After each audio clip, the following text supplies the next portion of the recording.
got the levels? Are you picking up my levels? Right here, mic check, 1, 2, 3. It's Danielle J. Martin. Don't forget the J.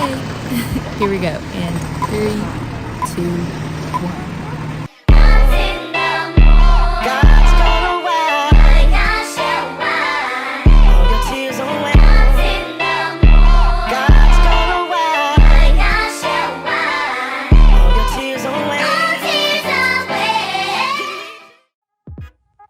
Hey there, thanks for tuning in. You're about to watch the newest episode to Behind the Spotlight podcast. Now, as much as I appreciate you joining in right now, just know it's not by mistake that you're tuned in right now. Here on this day, at this moment, it was meant for you to listen to this episode. Now go ahead and get your notepads, get your notes ready, because this individual is about to drop gems you're going to want to take note of. And of course, please don't forget to like, subscribe, and comment below.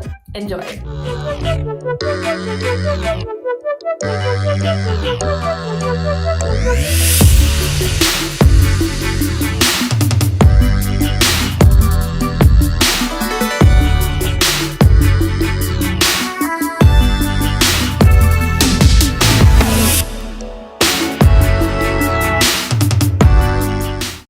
I know you kind of talked about, you told me before that God kind of led you to this career. And so kind of talk to me about all of that and how you got into it. Absolutely. Thanks for having me on, of course. I'll give you the Cliff Notes version because I consider myself the exception to the rule. But I've been in television now for, if my math is correct, since 2002. So I'm just going on almost 19 years now of being in TV in some form or fashion. And I started in high school with a project that I was having to do my sophomore year, and I needed to interview someone in the career field I wanted to go into. And there was a local sports director who I really looked up to, and I reached out to him. I completed my assignment. He invited me down to the studio for a tour. And him and my dad had a working relationship, so they were familiar with each other. But after the tour, after meeting this guy in person for the first time, he asked me at the very end of this quick tour, how would you like to work for me in a couple of months? Like not a couple of years, but like a couple of months. And I'm 15 years old at the time. Didn't even have my own car yet. So of course, my first answer was like, I got to ask my mom first. Mom was cool with it. And in the fall of 2002, I use air quotes here, officially started my career in journalism. And I use those air quotes because the human resources team at that station did not allow anyone who was under the age of 18 to work for them. And after several conversations, the HR manager still will not budge. So this man believed in me so much. He said, well, the HR lady, she leaves at 5:30, 5:31. I want you to give me a call saying that you're outside, you're ready to work. So I did that for about 2 years seasonally. Wow. Before officially, really officially joining as an official employee. So like I said, that was fall 2002, and it's been a wonderful grind. So started off doing sports, took 2 years off to finish my college degree in Los Angeles, then returned back to San Diego to continue working in sports. And if anybody follows San Diego sports at the time, the Chargers in San Diego, they were awful. The Padres had not yet started spring training. Mm-hmm. And also we don't have an NBA team. So come, December 31st, high school sports is over. Baseball hasn't started. The Charger season is over. So it gets to be really slow. And that happened one too many times. And I just needed to find a way to continue to stay relevant, to, continue working and whatnot. So in 2013, I made the jump from sports to news, and I've been doing news ever since, anchoring full time. So it's been wonderful. And in leaving San Diego, which is where I'm from, mm-hmm. Family still lives there, born and raised. I like to say West Coast, left coast is always the best coast. Is it? I'm originally from New York, so I'm just kidding. You gotta love the West Coast. Hardly home, but always repping. But no, just in coming out to North Carolina, I would have never picked the Raleigh-Durham area at all. When I was ready to leave my outlet in San Diego, I had shopped around town, None of the news directors were, really kind of feeling what I had at the time, which is, it's the business. So there's nothing personal there. But I really reached out to my agent, and, it was important that he and I were on the same page. And I said, hey, look, I want God to send me wherever he wants us, as long as it's not Alaska, Montana or Maine. Now, I'm pretty good with that. And that was legit in my prayer. So when he called me one day and he said, hey, Raleigh-Durham is interested. It's an ABC-owned television station. It's really, really good.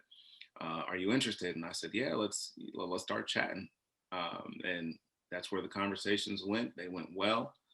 And the funny thing that you mentioned is right before we gave up on this gig out here, my agent was ready to cut ties. And I had prayed about it. And I said, hey, look, I prayed about it. Why don't you reach out one more time if we're just not hearing anything? And he reached out. The news director at the time, she apologized for taking so long. And we continued our interview the following week.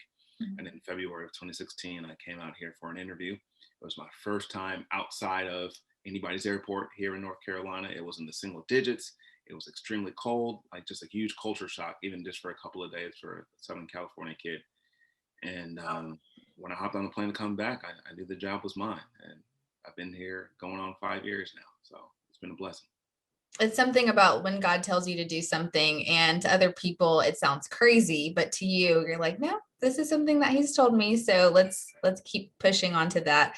And I think that's beautiful that as a believer, it's hard sometimes to express, I don't know about you, but for me, to tell people what God has told me, even if it sounds crazy, to express that faith sometimes. But that's the whole point of this podcast, is as a young journalist, and for anyone who's young like me, 26, trying to express their faith more and more each and every day, which I think it's important to do. But sometimes in the industry that we're in, as a journalist, sometimes you are kind of taught to only display this about yourself, only say specific things, don't, display too much.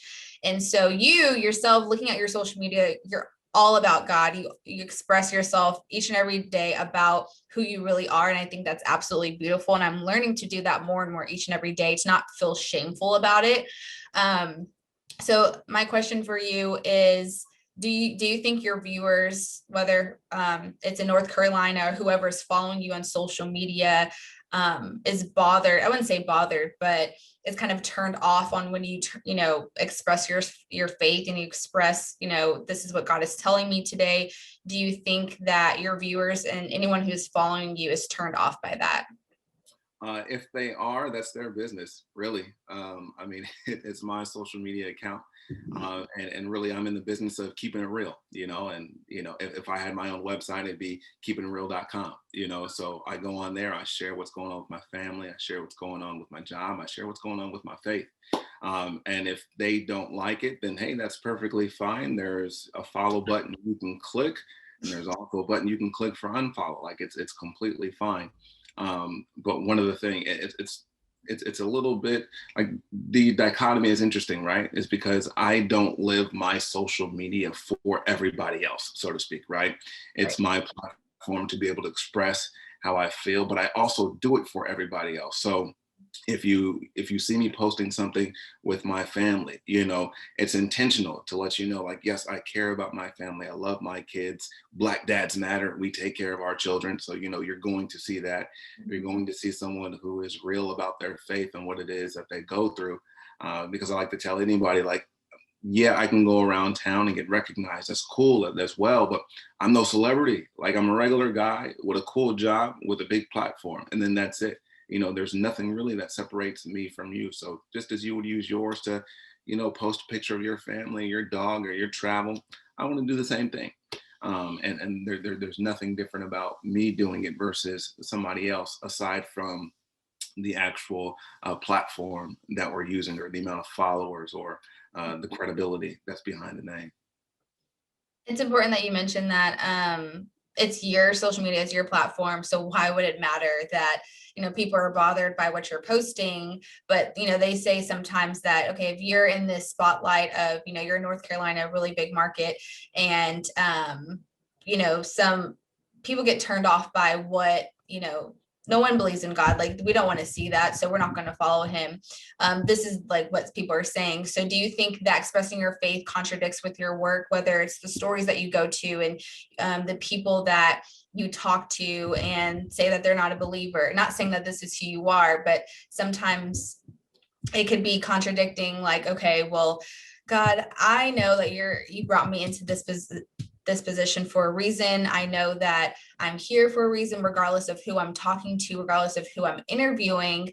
But would you say that your work contradicts with your faith? I wouldn't say so. And the reason why is because I don't know if y'all realize, like, Jesus is real. You know what I mean? Like, I have this platform. Why not take advantage of it? You know, and if I find myself in a situation where my faith and a story I'm doing end up colliding, or there's an intersection there, you know, just as well as I know how to leave everything that I believe at that time at the door, you know, and I can put on my journalist hat, do my job, and allow someone to believe what they choose to believe, you know, in that professional workspace setting. And as soon as we're done, you know, I finish what I need to for work, and then I can go back to doing what I do. And I think that, you know, for one, like, I think, like, if they handed out awards for compartmentalizing, like, I'd probably get first place because I can do it extremely well and it annoys people. But I can very much say, okay, I'm in this space now and I need to focus on what I'm doing. Here's why I am here talking to this person. Mm-hmm. I believe X, I believe Y. That is perfectly fine. They are entitled to do that.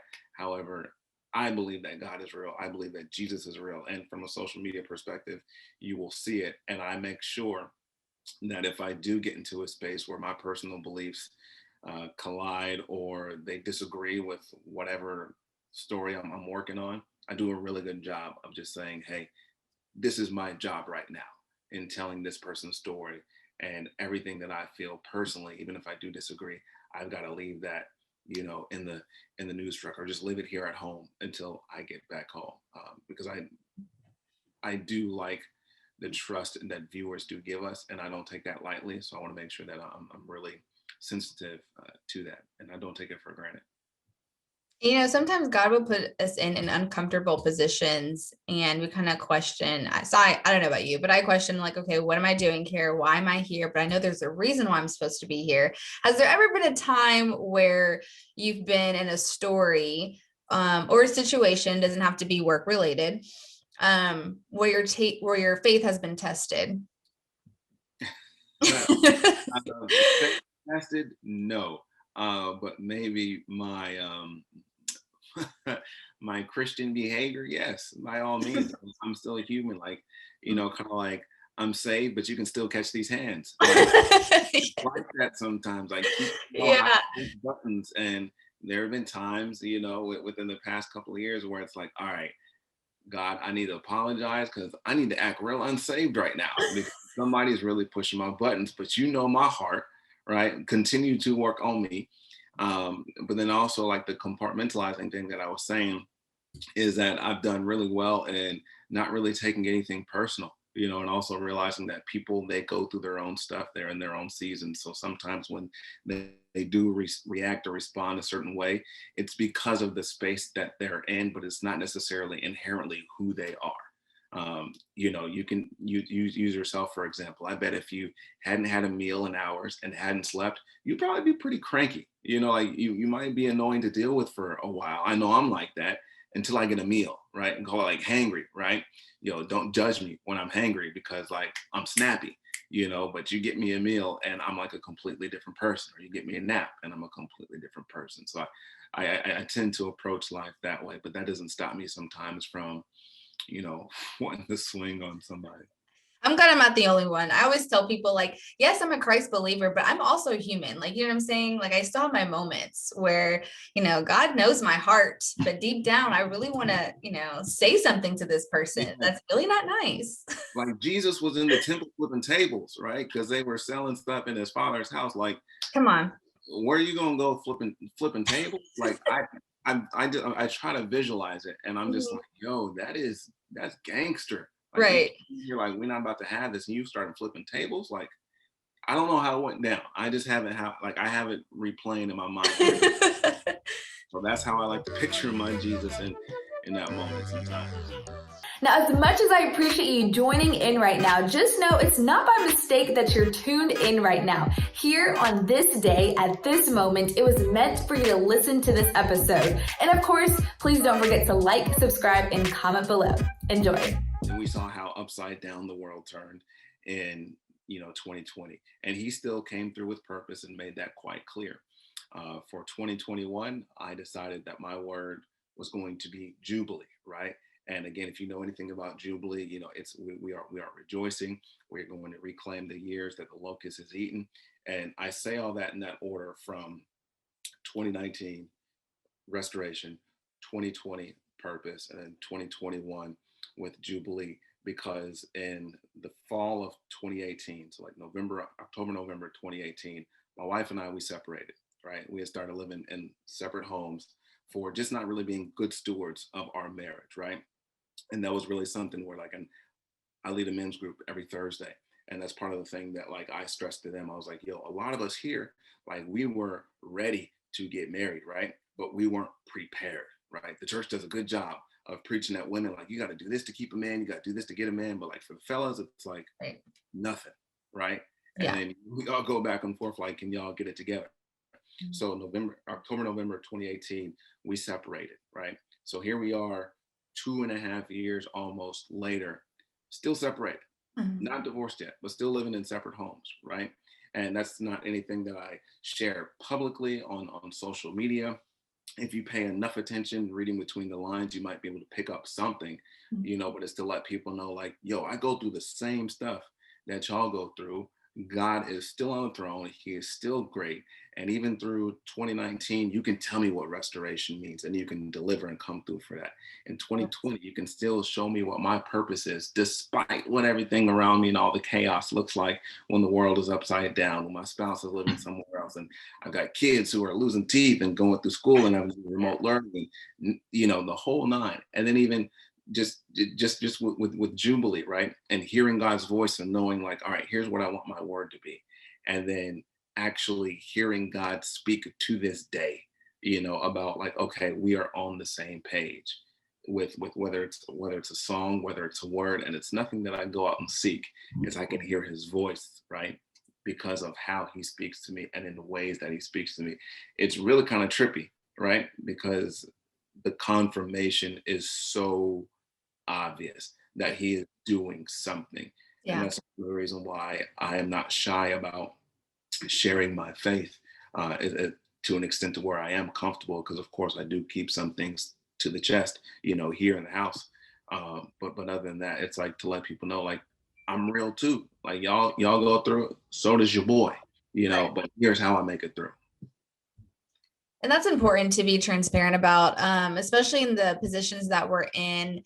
It's so easy for our culture to just say, oh, they have it all together. They're on TV, they're making all this money, speaking from the first market here, but they got it all together. So people just see so much success. And of course, social media, I don't know about you, but of course, displaying your social media, people can only judge on what's the outside, but still, even when you are transparent, they're just oh, well, they have no problems. They're still all good together. And so I guess the next question I would have to ask is there even really a secret to success of what our culture calls it? And if there is, what is your secret to success?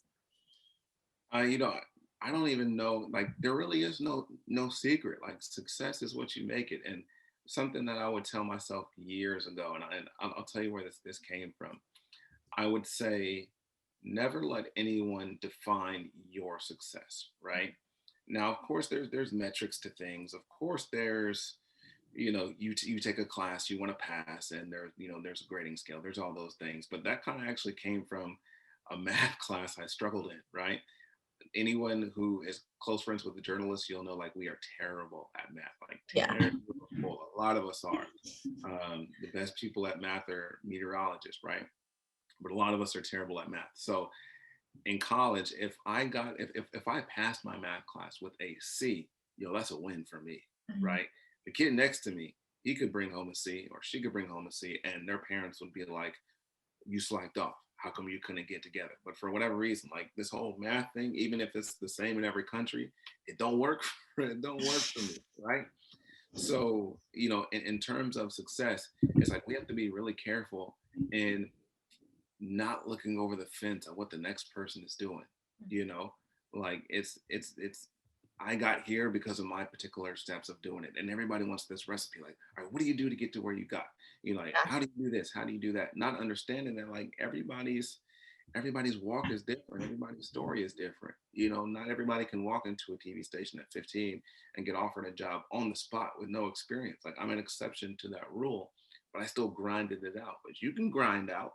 Mhm. And is that going to mean that you're going to get to where you want to be? Absolutely not. Just because everybody's story is different, and we need to respect that. But everybody is looking for this get it quick or a really formulaic approach to, kind of what we were told, like what our parents and grandparents said. Like very much for my parents and my grandparents, it pretty much was, all right, you go to school and you get a degree, boom, you get a job, and it's just that easy. And that's kind of how it worked, and then you got to, once millennials came around or Gen Zers or whomever, right? We always get talked about for our sense of entitlement is because we were told, like, if you do this, you'll get that.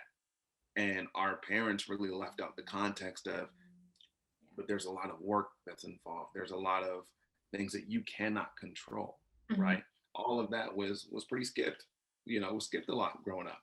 And, here we are, we're a generation of trying to figure out like what success looks like, because Yeah. some people, they make it look easy, but they don't know like there's a whole grind behind it, Mhm. And thinking about just the amount of work that we have to do, even as a believer, I know everyone gets tested, everyone is tested, but there's just something about us Christ believers. I feel like we get tested the most. We go through more trials and more tribulations. We go through a lot of things that, God is really trying to trust or see we really trust him. And so I know you have even hard days, you have good days, you have great days, but even on the times that you are going through the hard days, whether it's at work or just something personal, what is something, and this is just also just revealing of who you are behind the scenes, of who you are behind it all, but what keeps you moving on the hardest days? My kids, like I got two beautiful daughters. Sydney is 6, Jayla's 3.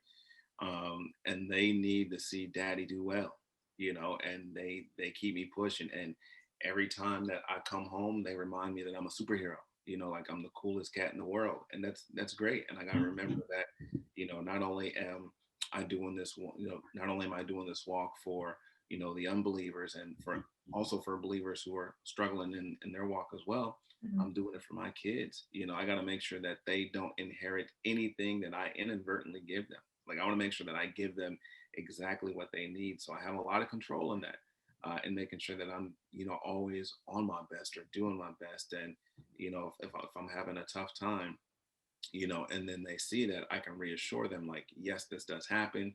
Here's how you can get through it. Um, because they're young, they are impressionable.